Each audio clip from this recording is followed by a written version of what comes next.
Saatnya kita siapkan hati kita untuk kita bersama-sama belajar kebenaran firman Tuhan. Cuplikan yang tadi saudara lihat adalah khotbah saya yang terakhir tentang seri Cawan Pahit Kehidupan.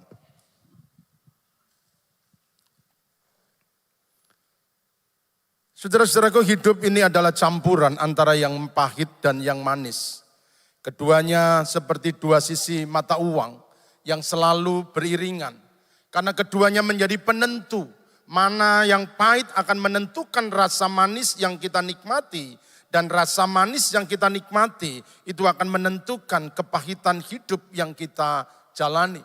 Sebab itu mari bersama-sama di pagi hari ini kita akan belajar pada seri yang ketiga tentang cawan pahit kehidupan. Ada dua seri yang sudah pernah kita pelajari tentang cawan pahit kehidupan. Yang pertama itu adalah penderitaan. Nah, tidak ada orang yang bebas dari penderitaan.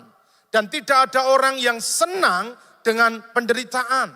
Tidak ada orang yang mencari penderitaan. Setiap orang menghindari penderitaan.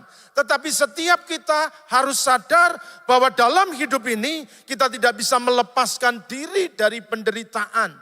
Itulah sebabnya cara yang terbaik untuk menerima semua penderitaan, cara yang terbaik untuk menghadapi semua penderitaan adalah menjalani, bukan menghindari, menghadapi dan bukan menjauhi. Karena penderitaan-penderitaan itulah yang membuat kita menjadi kuat.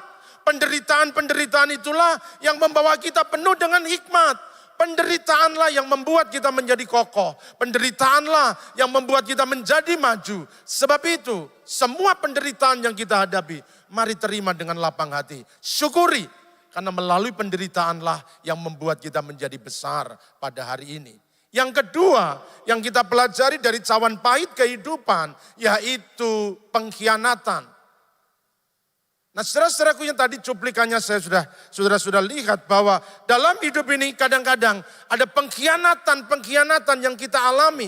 Memang sangat menyakitkan karena kita dikhianati oleh orang-orang yang dekat dengan kita. Orang-orang yang jauh, bahkan musuh tidak pernah mengkhianati kita. Tapi mereka yang dekat itu calon pengkhianat. Mereka yang dekat dengan kita itu bisa mengkhianati kita. Mereka yang merasa diri sebagai teman, merekalah yang melakukan pengkhianatan. Orang-orang yang mencium kita dengan berlebihan, kadang-kadang merekalah yang menyakiti kita dengan sangat dalam. Seorang pengkhianat, dia menusuk dari belakang, dia menyalip dalam tikungan, dia menggunting dalam lipatan. Nampaknya memang baik, tetapi di belakang kita mereka mulai menggosip. Di belakang kita mulai menceritakan keadaan kita. Nah, pada cawan pahit kehidupan yang ketiga di pagi hari ini, saya ingin mengajak Bapak Ibu Saudara sekalian untuk kita belajar bersama-sama, yaitu tentang kegagalan. Mari kita buka Alkitab kita dalam kitab Lukas pasal yang kelima, ayat 1 sampai dengan ayat yang kelima. Lukas pasal yang kelima, ayat 1 sampai yang kelima. Kisah yang tidak asing buat kita, tapi pagi hari ini kita ingin belajar bersama-sama. Pada suatu kali Yesus berdiri di pantai Danau Genesaret. Sedang orang banyak mengerumuni dia hendak mendengarkan firman Allah. Ia melihat dua perahu di tepi pantai. Nelayan-nelayan yang telah turun dan sedang membasuh jalannya. Ia naik ke dalam salah satu perahu itu, yaitu perahu Simon. Dan menyuruh dia supaya menolakkan perahunya sedikit jauh dari pantai.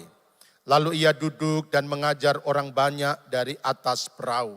Setelah selesai berbicara, ia berkata kepada Simon, "Bertolaklah ke tempat yang dalam dan tebarkanlah jalamu untuk menangkap ikan." Simon menjawab, "Guru, telah sepanjang malam kami bekerja keras dan kami tidak menangkap apa-apa.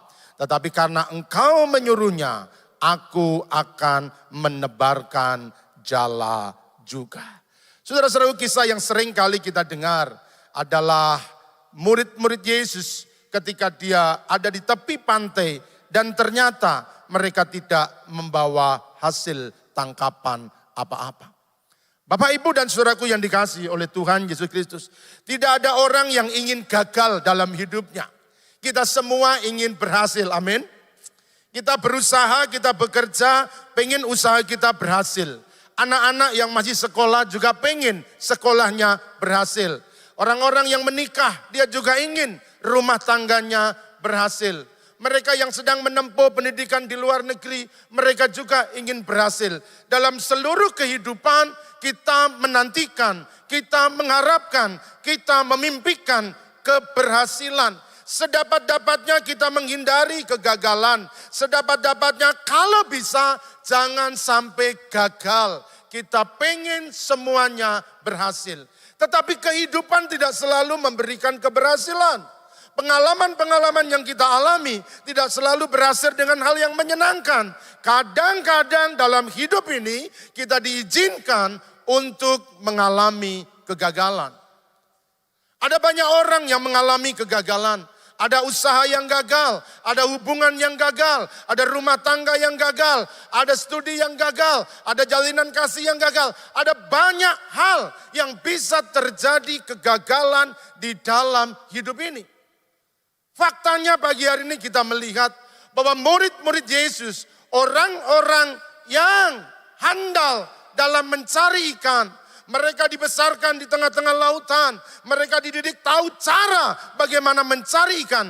Tetapi orang yang handal, orang yang hebat, orang yang jago, orang yang berpengalaman seperti murid-murid juga tidak luput dari kegagalan. Saudara-saudaraku yang dikasihi oleh Tuhan Yesus Kristus. Kegagalan memang tidak bisa kita hindari. Kegagalan memang tidak bisa kita jauhi. Kegagalan bisa terjadi dalam hidup kita. Tetapi persoalannya bagaimana respon kita terhadap kegagalan yang terjadi, itulah yang penting dalam menjalani hidup ini. Apakah kita meratapi, menangisi ketika kegagalan itu terjadi, atau kita berusaha untuk mengatasi kegagalan yang kita alami. Nah, dari kisah yang dialami oleh murid-murid ini, mari kita belajar bersama-sama bagaimana kita mengatasi kegagalan-kegagalan yang terjadi di dalam hidup kita. Ada beberapa hal yang saya ingin sampaikan kepada saudara. Bagaimana cara kita mengatasi kegagalan dalam hidup ini. Yang pertama, mari kita belajar bahwa sadarilah bahwa setiap orang pernah gagal.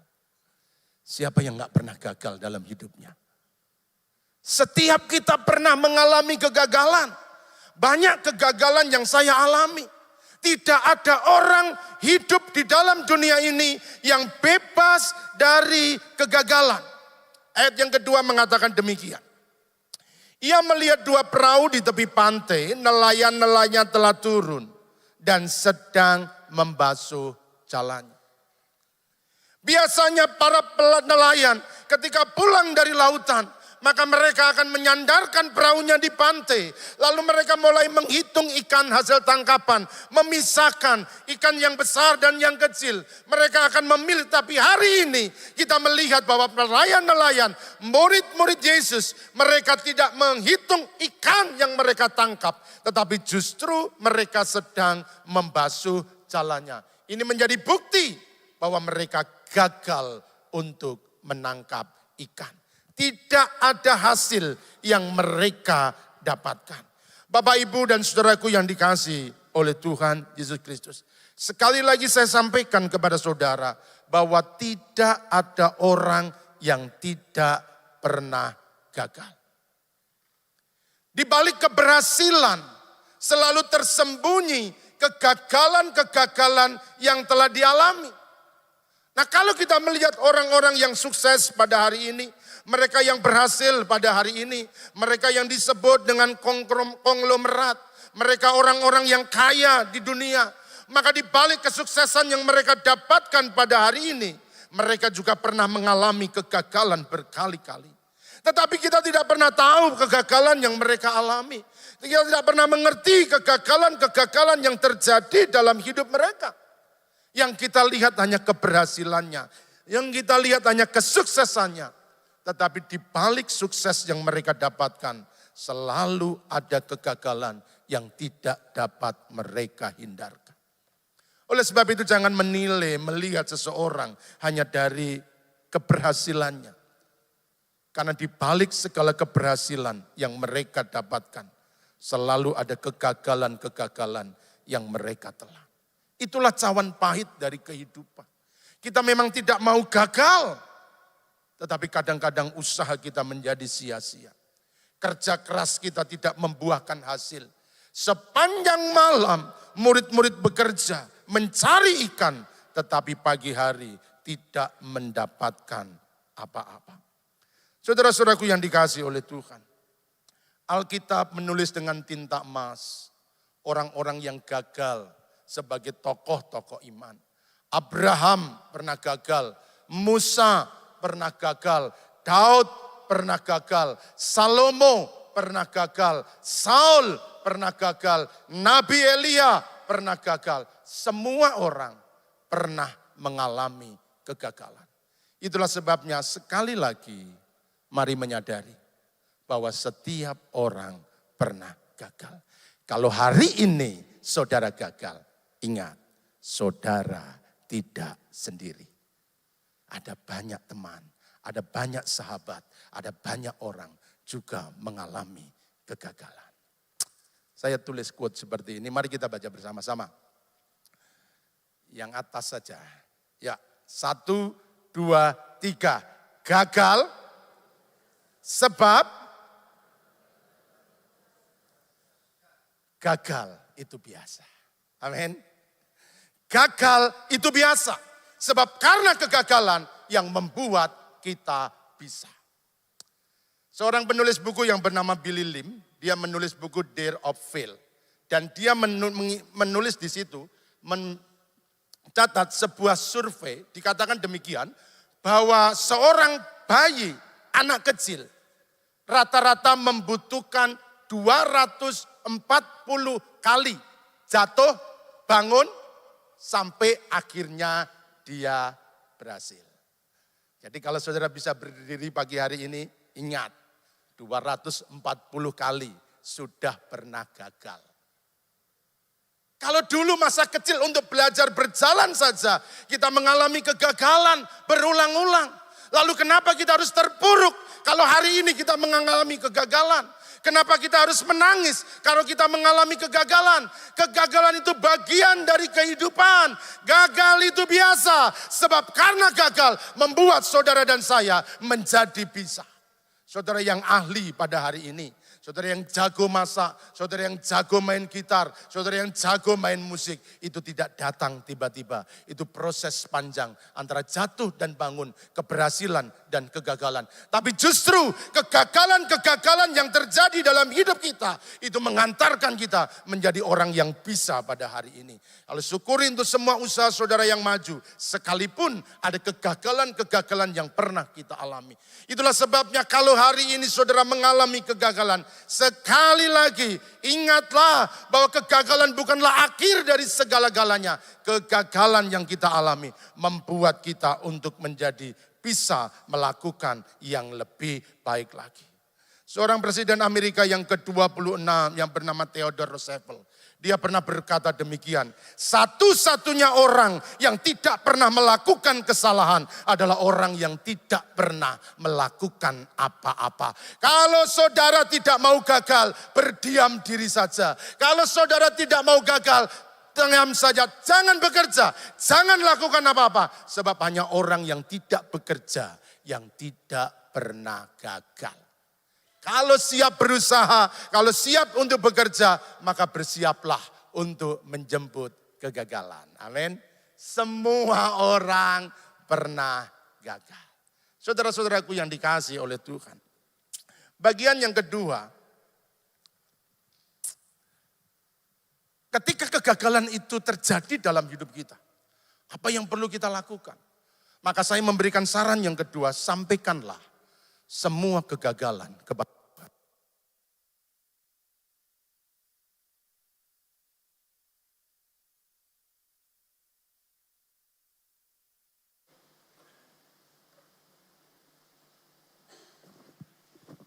fakta bahwa manusia bisa gagal. Sudah dipersiapkan saja bisa gagal. Tapi inilah kehidupan dan kita harus menyadari bahwa memang kegagalan-kegagalan bisa terjadi. Kalau kegagalan itu terjadi, maka pesan saya, sampaikanlah semua kegagalan kepada Tuhan. Ayat yang kelima bagian A berkata demikian. Simon menjawab, Guru, telah sepanjang malam kami bekerja keras dan kami tidak menangkap apa-apa. Saudaraku, kegagalan bukan untuk disembunyikan. Kegagalan bukan untuk ditangisi. Kegagalan juga bukan untuk diratapi. Kegagalan harus dihadapi dengan berani. Dan salah satu cara menghadapi kegagalan adalah keberanian untuk menghadapi kegagalan dan mengakui lalu menyampaikan semua kegagalan kepada Tuhan. Semua kegagalan yang kau alami, ceritakanlah itu kepada Tuhan. Simon dengan terbuka dan jujur, Guru, telah sepanjang malam kami bekerja keras, tapi kami tidak menangkap apa-apa. Saudaraku yang dikasihi oleh Tuhan, jangan ceritakan kegagalanmu kepada manusia kalau engkau tidak ingin kecewa. Karena ketika engkau bercerita tentang kegagalanmu, maka dia yang mendengarkan lebih cepat menghakimi daripada mengerti apa yang kita alami. Kadang-kadang kita cerita malah dibuat status, disebarluaskan. Oleh sebab itu belajar dari Simon, semua kegagalan memang harus kita telan. Itu adalah cawan pahit kehidupan. Tetapi Tuhan memberikan solusi, Tuhan membuka diri bahwa dia siap untuk mendengarkan semua kegagalan yang kita alami. Saudara-saudaraku, jangan sembunyikan dengan kebohongan. Seolah-olah kita nggak pernah gagal, seolah-olah kita nggak pernah salah, kita nggak pernah jatuh. Kebohongan-kebohongan dengan menyembunyikan kegagalan itu akan menghancurkan kehidupan. Cara yang terbaik adalah berani mengakui, Tuhan, aku gagal. Tuhan, aku salah. Tuhan, aku jatuh. Saudaraku, itulah cara yang terbaik untuk kita mampu menghadapi kegagalan-kegagalan yang terjadi di dalam hidup ini. Jangan ceritakan kegagalan kita kepada manusia. Jangan ceritakan kegagalan kita kepada orang. Orang kadang hanya mendengarkan, tetapi dia tidak bisa menolong kita. Ceritakanlah kegagalan kita kepada Tuhan, sebab hanya Tuhanlah satu-satunya pribadi yang paling mengerti dan memahami apa yang kita alami. Mazmur 37 ayat 23 dan 24 berkata demikian. Tuhan menetapkan langkah-langkah orang yang hidupnya berkenan kepadanya. Apabila ia jatuh, ia tidak sampai tergeletak. Sebab Tuhan menopang tangannya. Kegagalan yang kita alami tidak pernah sendirian.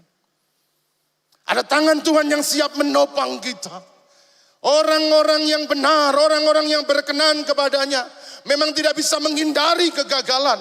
Mereka bisa jatuh, mereka bisa kalah, mereka bisa roboh. Tetapi ketika mereka jatuh, ada tangan Tuhan yang menopang.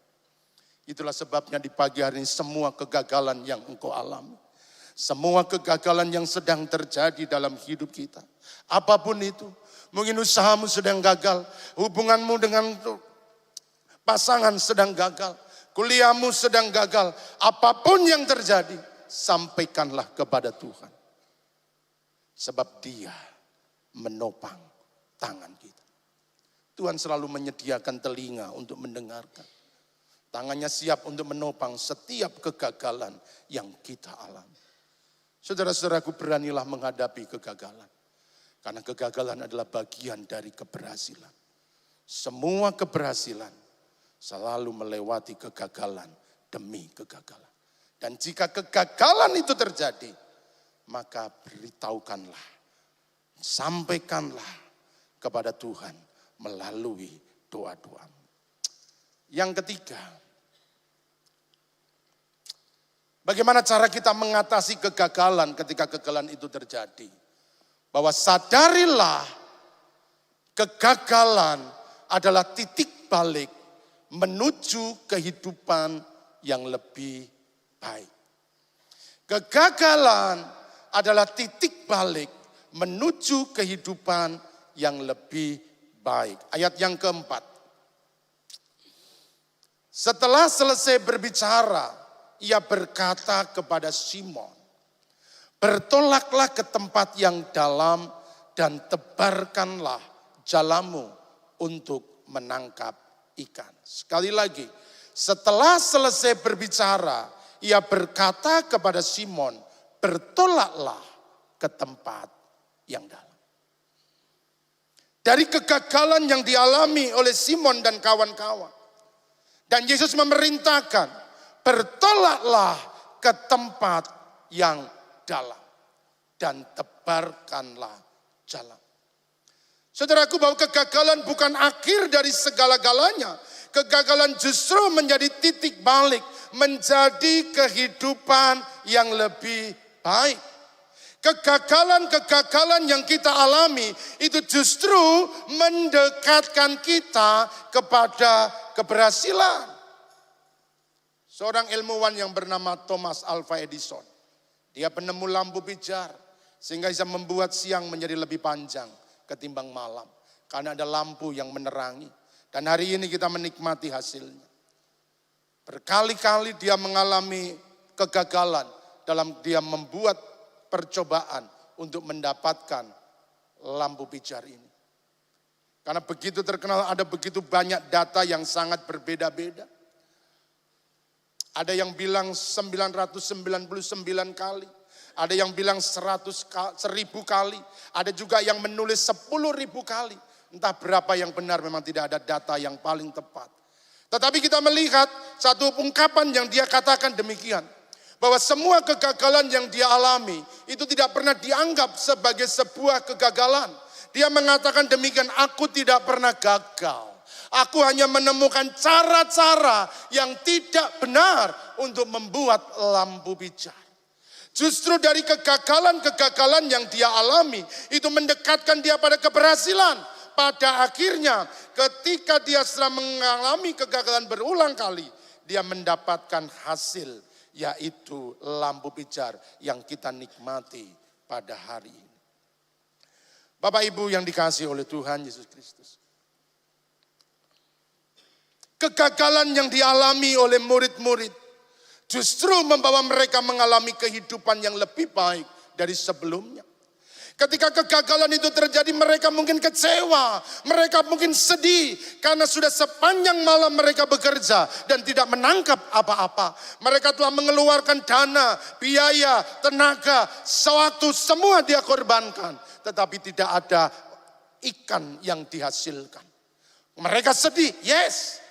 Tetapi di balik semua kesedihan, di balik semua kegagalan, justru kegagalan itu membawa kehidupan yang lebih baik.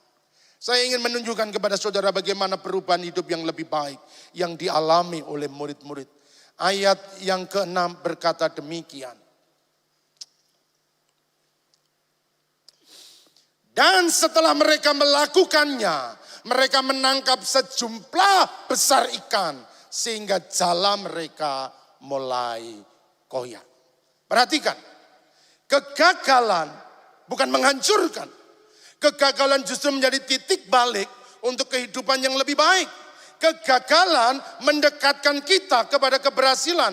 Apa yang dialami oleh murid-murid, ini menjadi keteladanan buat kita. Setelah mengalami kegagalan, mereka menangkap sejumlah besar ikan. Poin yang saya ingin sampaikan kepada saudara, bahwa kegagalan itu menghantar kita untuk mengalami mujizat Tuhan. Kegagalan itu menjadi kesempatan untuk kita bisa mengalami mujizat Tuhan. Sepanjang malam mereka bekerja dan tidak menangkap apa-apa. Perahu mereka kosong, tidak ada hasil yang mereka dapatkan. Tapi justru karena kegagalan membuat mereka melihat kuasa Tuhan. Ada mujizat, perahu yang kosong itu membuat dipenuhkan. Dari mana? Karena mereka siap untuk menerima kegagalan. Oleh sebab itu sekali lagi jangan tangisi kegagalan. Karena ada maksud dan rencana Tuhan bahwa kegagalan akan menghantarkan kita untuk mengalami mujizat Tuhan.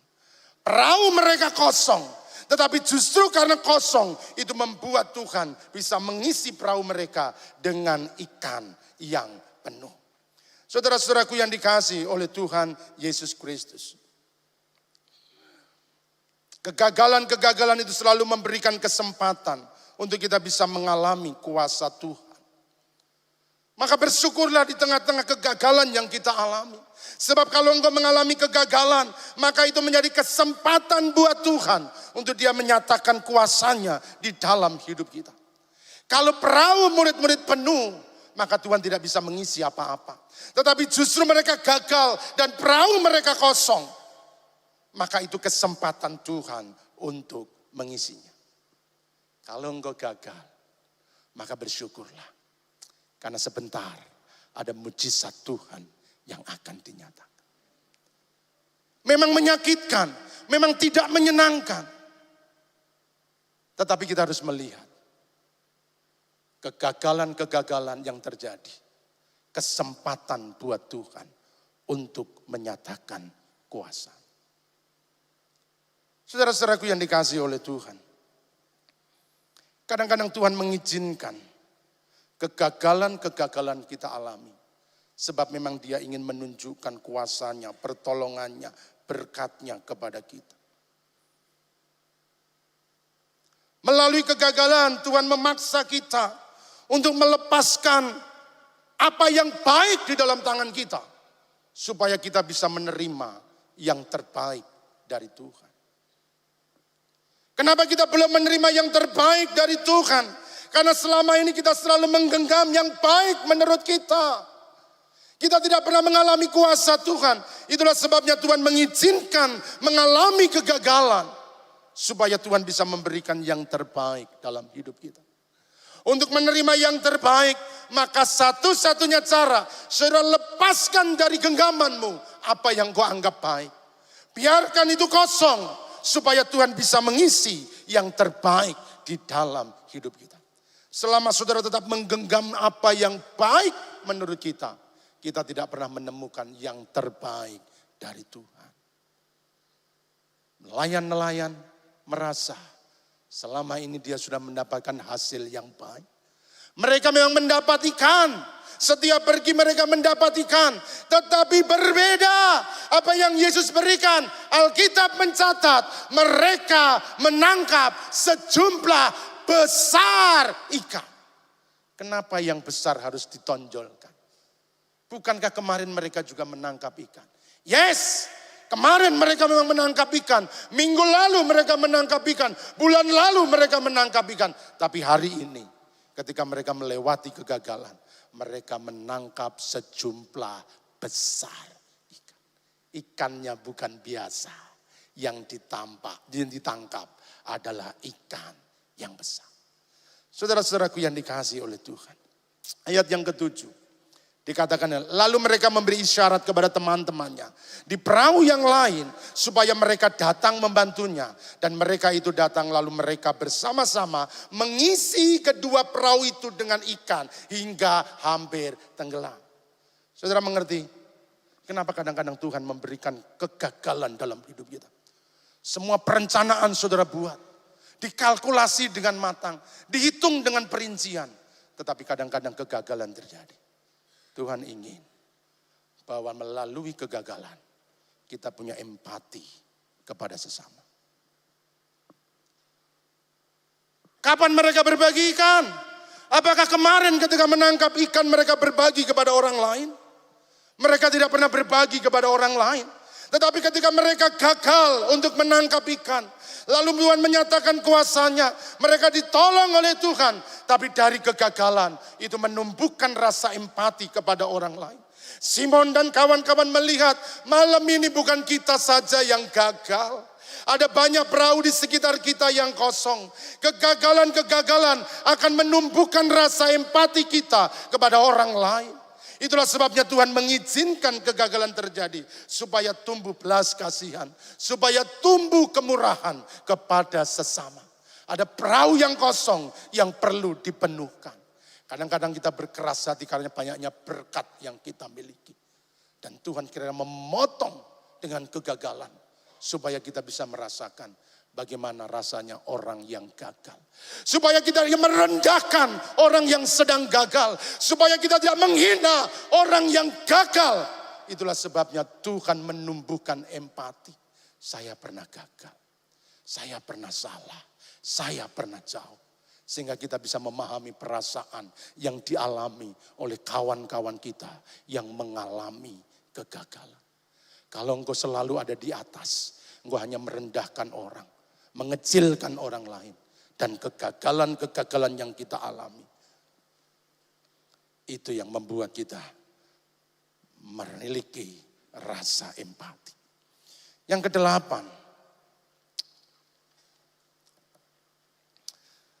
ketika Simon Petrus melihat hal itu, ia pun tersungkur di depan Yesus dan berkata, Tuhan, pergilah daripadaku karena aku ini seorang berdosa.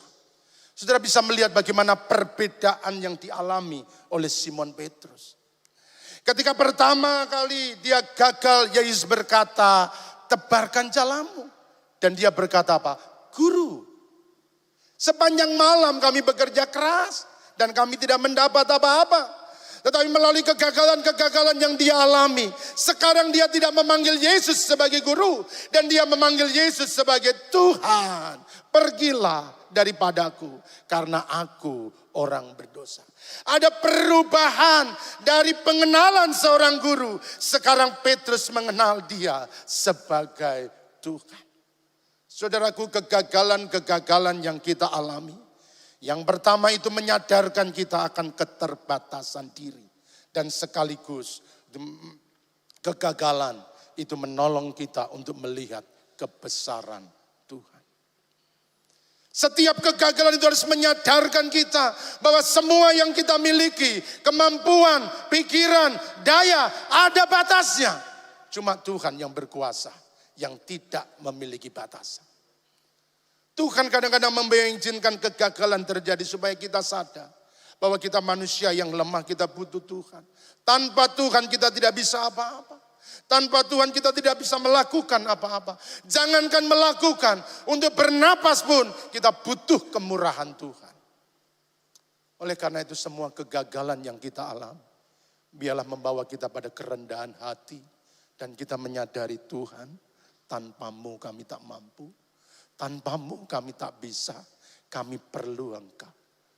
Hanya karena kegagalan, Simon mengenal Yesus sebagai Tuhan. Dia tahu Tuhan, aku ini orang yang berdosa. Jangan pernah andalkan kekuatan yang kita miliki. Tapi pagi hari ini, kiranya semua pengalaman hidup cawan pahit yang harus kita minum, membawa kita mengenal bahwa dia bukan sekedar guru. Dia adalah Tuhan. Yang keempat, bagaimana cara mengatasi kegagalan? Ini pesan saya buat setiap kita. Bangkitlah dari kegagalan. Kita baca kembali ayat yang kelima. Demikian firman Tuhan. Simon menjawab, Guru, telah sepanjang malam kami bekerja keras dan kami tidak menangkap apa-apa. Perhatikan bagian yang terakhir. Tetapi karena Engkau yang menyuruhnya, aku akan menebarkan jala juga. Saudara, kegagalan memang sangat menyedihkan. Kegagalan memang sangat menyakitkan. Kegagalan itu memberikan kesusahan dalam hidup kita. Kegagalan memang mendatangkan kekecewaan dalam hidup kita. Tapi jangan pernah berhenti dari kegagalan. Bangkitlah dan coba kembali. Hidup ini memang tidak semua mudah. Butuh keberanian dan semangat yang pantang menyerah. Jangan berhenti hanya kegagalan yang telah terjadi. Jangan berhenti hanya kesulitan-kesulitan yang kita alami. Mari kita belajar dari murid-murid. Tetapi karena Engkau yang menyuruhnya, aku akan menebarkan jala juga. Saudaraku, Simon dan kawan-kawan menyadari bahwa kegagalan bukan sebagai pembatal keinginan untuk mencapai kebesaran dan keberhasilan. Kegagalan yang mereka alami bukan menjadi tanda-tanda untuk berhenti. Kegagalan yang mereka alami adalah penanda bahwa mereka akan naik tingkat yang lebih tinggi. Oleh sebab itu bangkitlah dan cobalah kembali. Kegagalan bukanlah akhir dari impian, tetapi jalan untuk mendekatkan kita kepada keberhasilan. Jangan sesali kegagalan yang terjadi. Jika gagal, beranilah mencoba lagi. Jika masih gagal, cobalah kembali sampai keberhasilan itu terjadi. Bapak, Ibu, dan saudaraku yang dikasihi oleh Tuhan, saya ingin mengajak kita untuk membaca kitab Amsal, pasal yang ke-24 ayat yang ke-16. Mari kita baca bersama-sama ayat ini. Kiranya ini boleh menginspirasi hidup saudara dan membawa saudara bangkit kembali dari semua kegagalan-kegagalan yang kita alami. 1, 2, 3. Sebab 7 kali orang benar dia jatuh, namun ia bangun kembali. Tetapi orang fasik roboh dalam bencana. Berapa kali orang benar jatuh? Sudah 7 kali? Lewat, Pak. Berkali-kali. 7 itu adalah angka sempurna. Tidak ada ukuran berapa kita jatuh. Kita bisa jatuh berkali-kali, tapi Alkitab berkata, sebab 7 kali orang benar itu jatuh, namun ia bangun kembali. Saudaraku, Tuhan tidak pernah membiarkan kita sendirian. Mesti berkali-kali engkau mengalami kegagalan, berkali-kali engkau mengalami kejatuhan, dan setiap engkau jatuh, Tuhan juga ada di sana. Jalan Via Dolorosa telah membuktikan berkali-kali dia mengalami kejatuhan dalam perjalanan menuju Golgota. Berkali-kali dia gagal untuk berjalan menuju Golgota. Semuanya itu menjadikan tanda buat kita bahwa dia pernah mengalami kegagalan menjalan ke Golgota.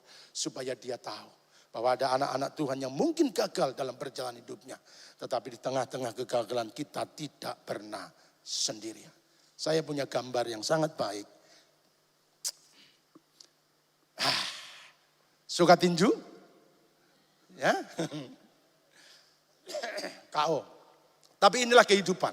Saya mau bacakan buat saudara. Hidup itu seperti seorang petinju.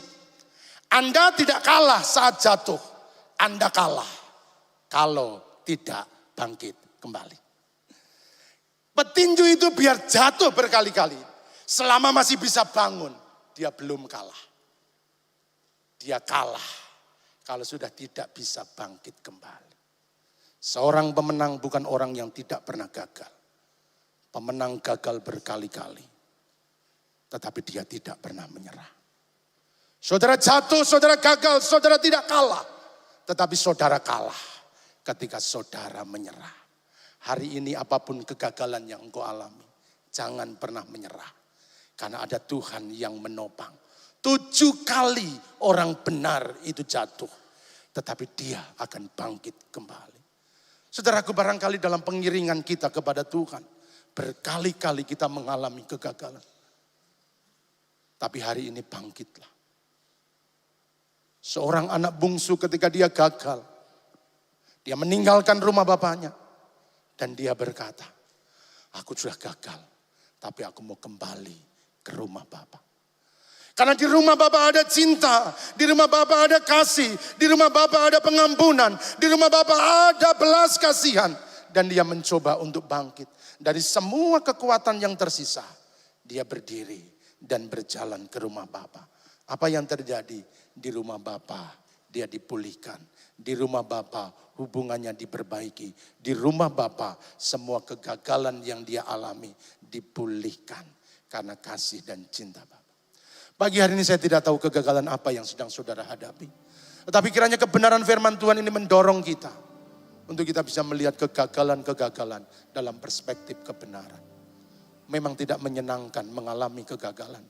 Tetapi di balik semua kegagalan ada Tuhan yang selalu menopang tangan kita. Tuhan memberkati.